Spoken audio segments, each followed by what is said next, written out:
Hola, c'est Clara, j'espère que vous allez bien. Aujourd'hui on se retrouve pour une toute nouvelle vidéo qui va être mon bilan culturel du mois de juin. Je vais vous présenter tous les films que j'ai vus, j'espère que la vidéo va vous plaire et c'est parti, let's go. J'ai vu 11 films au mois de juin et on commence tout de suite avec le premier qui est Femme au bord de la crise d'un nerf. Je l'ai vu dans le cadre de ma question au grand oral. Beaucoup de films au mois de juin ont été vus dans le cadre de ma question de grand oral. Là, c'était ma question de LLCE/cinéma. J'ai mis un 3,5 à ce film.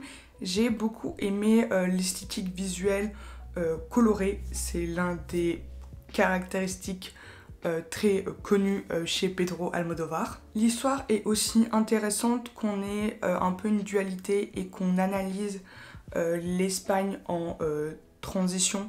Donc on a un peu des caractéristiques de l'ancienne Espagne, donc l'Espagne plus traditionnelle avec Franco et l'Espagne moderne qui se dirige vers la démocratie. J'ai bien aimé avoir des personnages rebelles, l'esthétique colorée, les décors aussi sont très travaillés, colorés, assez uniformes ou qui prennent beaucoup de place, donc c'était plutôt cool.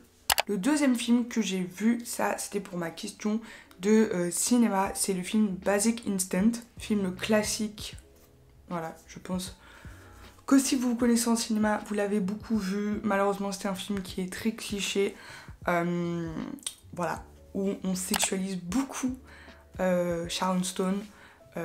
La caméra a clairement un regard voyeuriste. Elle est très sexualisée, ce qui est quand même assez problématique, mais pour l'époque qui est normal.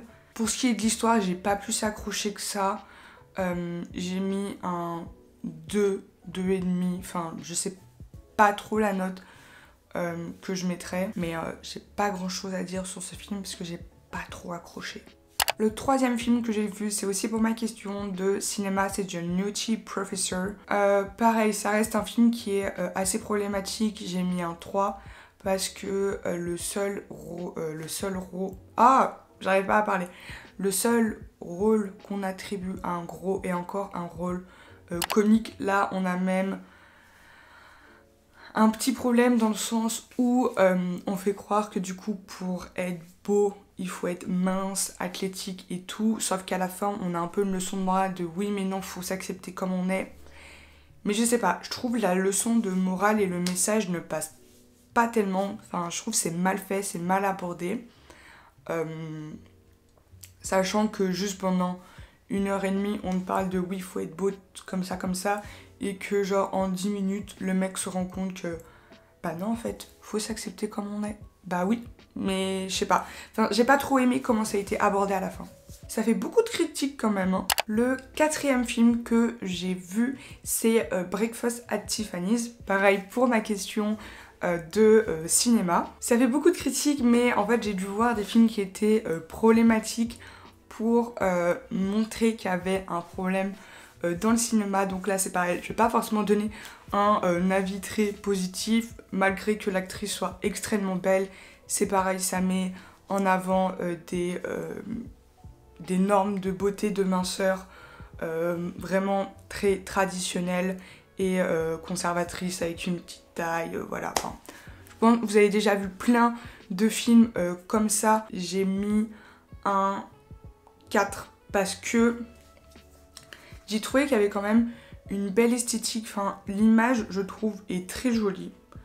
Il y a je pense un grain un peu qui est rajouté, aussi la caméra qui fait ça, que c'est assez beau visuellement, surtout qu'en plus l'actrice est belle, donc esthétiquement c'est joli à voir. Mais c'est aussi un film que j'ai bien aimé par contre pour ce qui est de l'histoire, mais c'est le sens qu'il y a derrière l'histoire, où on a une femme qui est un peu pas tourmentée mais qui a du mal en fait à être enfin qui veut être indépendante on va dire, et c'est un peu l'inverse d'une femme traditionnelle qu'on voit qui est mariée à quelqu'un. Là justement c'est une femme qui a peur de l'engagement, ce qui est assez rare dans les films je trouve, surtout pour cette époque, de voir qu'on a une femme indépendante, seule, qui vit toute seule, qu'elle a des conquêtes, mais que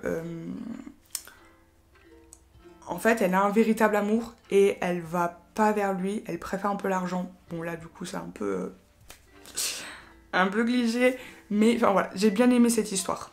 Le 5e film que j'ai vu, c'est le documentaire Super Size Me, toujours dans le cadre de ma question de cinéma, et j'ai mis un 4 étoiles sur 5. J'ai beaucoup aimé ce documentaire parce qu'il analyse la société de consommation, notamment de fast-food aux États-Unis. Pourquoi on est autant attiré par tout ce qui est fast-food, par McDo, et c'est un homme qui va faire l'expérience de manger pendant un mois que du McDo. Matin, midi, soir, que du McDo. Et il va se rendre compte qu'il a beaucoup d'effets néfastes sur la santé. Et moi, du coup, j'en avais besoin pour ma question de grand oral, dans le sens où il montre bien que, en fonction de la société de où tu vis, la consommation de nourriture est différente et perçue aussi différemment sur les personnes. Par exemple, aux États-Unis, être gros, c'est limite, enfin, ou être en surpoids, en obésité, c'est presque normal. Il y a vraiment beaucoup d'obésité là-bas. Dans certains pays, je me rappelle plus du nom du pays, mais être obèse, c'est un critère de beauté. Donc voilà, j'ai bien aimé voir un peu tout ce background, enfin tout ce qu'il y a derrière les effets néfastes, parce que c'est vrai que même moi qui suis consommatrice de McDo, déjà on n'a pas les mêmes McDo aux États-Unis et en France. Nous, notre plus grande taille, donc genre style un menu maxi best-of au McDo en France, eux c'est leur plus petite taille, donc c'est là où on voit que les tailles vraiment sont aussi extrêmes là-bas.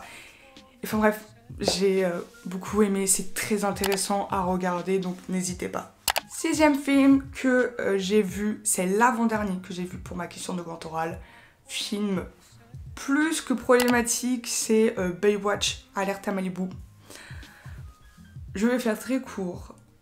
Corps athlétique, musclé, uniforme, beauté de minceur qu'on peut pas atteindre, que ça soit l'histoire.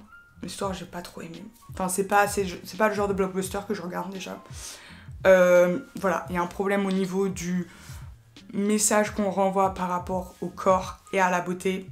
Parce que vous m'excuserez, mais avoir des corps comme ça, bah, ça véhicule un peu un message et une image pas très cool, quoi.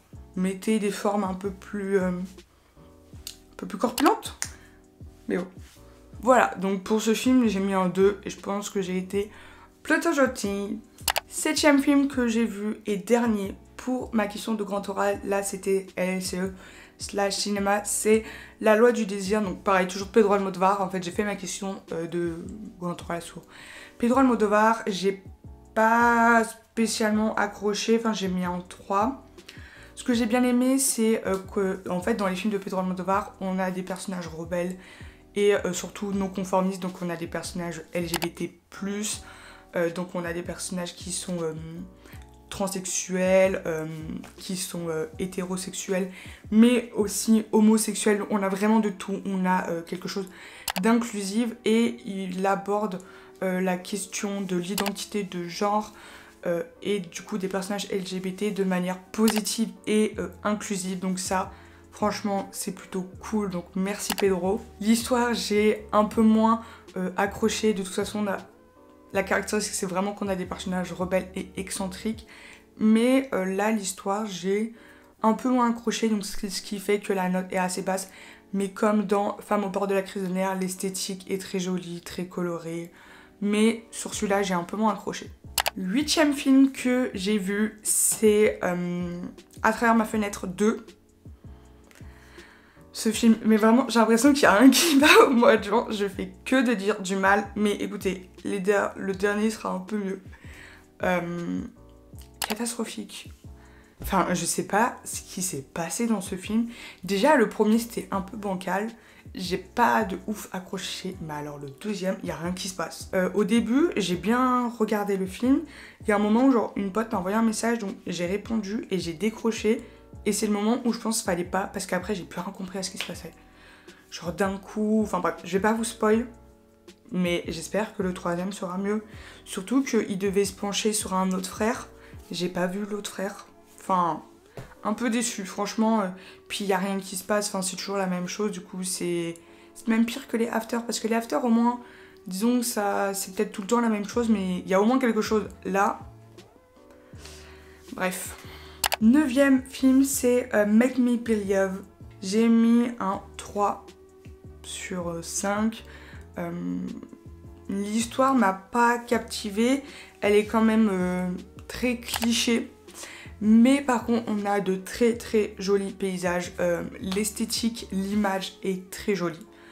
Je me rappelle qu'on avait des très très très beaux plans. Il me semble que le tournage a été en Turquie. Enfin, je sais que c'est un film turc. Je sais pas si ça a été tourné en Turquie. Mais en tout cas, les paysages sont vraiment très très très beaux. Mais ça reste cliché. Donc, j'ai pas plus accroché que ça. 10e film, et c'est l'avant-dernier. C'est I Lost My Body. Donc, j'ai perdu mon corps. En français, ça faisait un moment que je voulais le voir. Je sais pas si j'ai aimé ou si j'ai pas aimé. J'ai mis un 3,5. Voilà, parce que du coup, je suis partagée. Je trouve que l'animation est très belle. Le montage, il est incroyable. Par contre, vraiment trop trop beau montage alterné et tout. On a du passé, du présent, ça marche vraiment bien. Parce que du coup, on est intrigué, parce qu'on comprend pas trop ce qui se passe. Est-ce qu'on est dans le passé, dans le présent, mais pourquoi il y a eu ça, tatatac. Donc ça, c'est hyper captivant. Mais il manque un petit truc, je sais pas ce que c'est. J'ai du mal avec la fin, parce que je sais pas si... Enfin, je l'ai pas compris. La fin, est-ce que j'étais pas assez dans le truc? Mais j'avoue que j'ai pas tout compris de la fin. Enfin, je pense avoir compris. Mais c'est un chouille avant la fin que... Pour dire, je crois que je me rappelle même plus vraiment la fin. Mais parce que ça, j'ai une mémoire de poisson rouge. Mais voilà, il y a un petit truc qui manque. Mais ça reste quand même, tout de même, un bon film d'animation. Et je pense qu'il faudrait juste que je revoie en fait la fin. Dernier film pour enfin terminer sur une note positive, on va dire, c'est le Pinocchio. J'ai mis un 4 étoiles. Plutôt bonne note, non? Par rapport aux autres. J'ai beaucoup pleuré devant Pinocchio. Je l'avoue, je suis une âme sensible parce que l'histoire est trop touchante. Enfin, moi, dès que de toute façon il y a un grand-père, voilà, moi je pleure. Voilà, ça c'est des combos gagnants. L'animation aussi est très très belle, mais ça de toute façon, les paysages sont beaux. Comme je dis, l'histoire est touchante. Le montage marche. Donc franchement, c'était cool. Bon, et bah c'est la fin de cette vidéo. Pas très concluant le mois de juin. Je suis en train de me rendre compte, il n'y a pas eu des notes très positives. Mais ça c'est parce que j'ai regardé des films par rapport à mon grand oral. Il n'y a pas beaucoup de films que j'ai regardés parce que...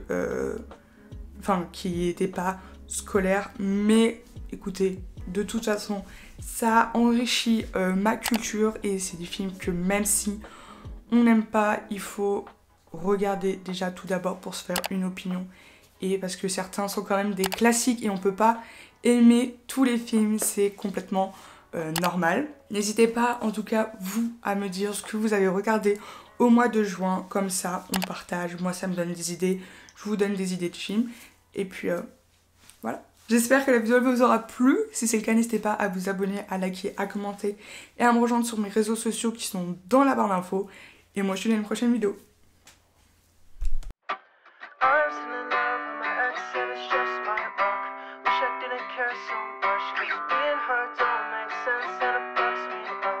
I'm still in love, but love sucks.